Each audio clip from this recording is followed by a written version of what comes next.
చెరువులా తీసిన అల్లపొట్టి కొట్టి డిస్కస్ చేస్తాం. ప్రభుత్వం భూములు గుంజుకోవద్దని ధర్నా చేసిన వ్యక్తి ఆయన. అదే ప్రభుత్వానికి వచ్చినాక ఏం చేసిండో ఆయనే భూములు గుంజుకో. కనుక మేమందరం ఆనాడు టీఆర్ఎస్ ప్రభుత్వానికి వ్యతిరేకంగా నిలబడి ప్రజాప్రభుత్వాన్ని కాంగ్రెస్ గెలిపించని ప్రయత్నం చేస్తున్న సందర్భంలో ఈ కాంగ్రెస్ ప్రభుత్వం ఆనాడు ఒక వాగ్దానం చేసింది. మేము ప్రభుత్వానికి వస్తే పేదల అసైన్ భూములకు యాజమాన్యాల హక్కులు ఇస్తామని ప్రమాణం చేసింది. ఇదే వరంగల్ జిల్లాలో రైతు డిక్లరేషన్ మహాసభ జరిగినప్పుడు గౌరవనీయులు శ్రీ రాహుల్ గాంధీ గారు ఆ వేదిక మీద మా ప్రభుత్వం వస్తే మేము అసైన్ భూములకు యాజమాన్య హక్కులు ఇస్తామని చెప్పారు. చెప్పిరా చెప్పలేదా? అదే మాదిరిగా చేవెళ్లలో దళిత డిక్లరేషన్ సమావేశం జరిగింది. దానికి ఏఐసిసి అధ్యక్షులు మల్లికార్జున్ ఖార్గే గారు అధ్యక్షతన జరిగిన సమావేశం. ఆ సమావేశంలో ఏం జరిగింది? మేము మా ప్రభుత్వం వస్తే మేము అసైన్ భూములకు యాజమాన్య హక్కులు ఇస్తాము. అదే మాదిరిగా కాంగ్రెస్ ప్రభుత్వం మేనిఫెస్టోలో పెట్టింది ఏమని, మా ప్రభుత్వం వస్తే యాజమాన్య హక్కులు ఇస్తాను. మరి అనుకున్నట్టుగా ప్రజాప్రభుత్వం వచ్చింది. వాళ్ళ మాట ఇచ్చి 2.5 సంవత్సరాలు అవుతుంది.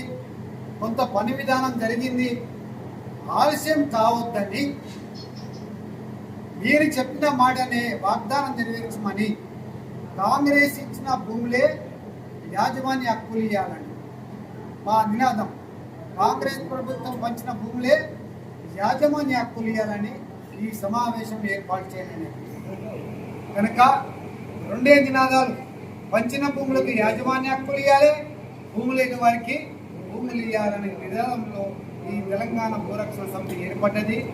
ఆ భూరక్షణ సమితికి వరంగల్ జిల్లా తరఫున మా మిత్రులు అశోక్ అన్న, కర్ణాలన్న, మాకు సహచరులుగా ఉంటూ నడుస్తున్న మన రమేష్ అన్న, నాతో పాటు నడుచుకుంటున్న మన జిల్లులు, వీళ్ళందరూ కలిసి కూడా ఈ జిల్లా ఒక అన్ని జిల్లాల సమావేశాలు ప్రారంభిస్తూ మొదటగా ఈ జిల్లాని ఇది మా యొక్క విజయానికి నాందిగా ఈ సమావేశం ఏర్పాటు చేసుకుంటాం.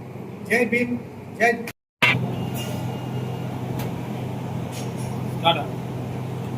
భూరక్షణ సమితి ఆధ్వర్యంలో మేము ఉమ్మడి వరంగల్ జిల్లాలో ఈరోజు సమావేశం ఏర్పాటు చేసుకోవడం జరిగినది.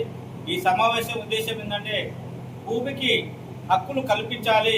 అసైన్ భూములకు ప్రతి పేదవారికి, ఎస్సీ ఎస్టీ బీసీలకు ఎవరికైనా అసైన్ భూములు ఇచ్చిన వాళ్లకు హక్కులు కల్పించాలని మండల స్థాయి, నియోజకవర్గ స్థాయి, గ్రామ స్థాయి వరకు కమిటీలేసి భూమి ఎవరికైతే ఉందో పేదవారికి న్యాయం చేయాలని చెప్పి మీ యొక్క సమావేశం ఏర్పాటు చేసుకోవడం జరిగింది. నా పేరు హర్షం అశోక్, జిల్లా కమిటీలో సభ్యులు. 24 లక్షల ఎకరాల భూమిని సాగు చేసుకుంటూ బతుకున్నారు. కానీ వాళ్ళకి ఏదన్నా అత్యవసరం కోసము ఏదన్నా పెద్ద రోగం వచ్చినప్పుడు అమ్ముకోవాలన్నా వాళ్ళ బిడ్డల పెళ్ళిళ్ళకి కానీ, కొడుకుల చదువులకు కానీ, లేకపోతే ఇంకేదో కుటుంబ అవసరాల కోసం అమ్ముకుందామంటే ఆ భూమికి పూర్తి హక్కులు ఇప్పటివరకు మన రాష్ట్రంలో కల్పించలేదు. తాతల నుంచి సాగు చేసుకుంటున్న భూమికి తాతలు సాగు చేసుకున్న వాళ్ళు చనిపోయారు, నాన్నలు సాగు చేసుకుంటున్నారు. ఇప్పుడున్న తరం కూడా సాగు చేసుకుంటుంది. ఇన్ని తరాలు సాగు చేసుకుంటూనే దాని మీద జీవనం గడుపుతుంది. కానీ దానికి ఇప్పటివరకు పూర్తి స్థాయి హక్కులు ఇస్తలేరు. కాబట్టి దానికి పూర్తి స్థాయి హక్కులు ఇవ్వాలనేది మా ప్రధానమైన డిమాండ్.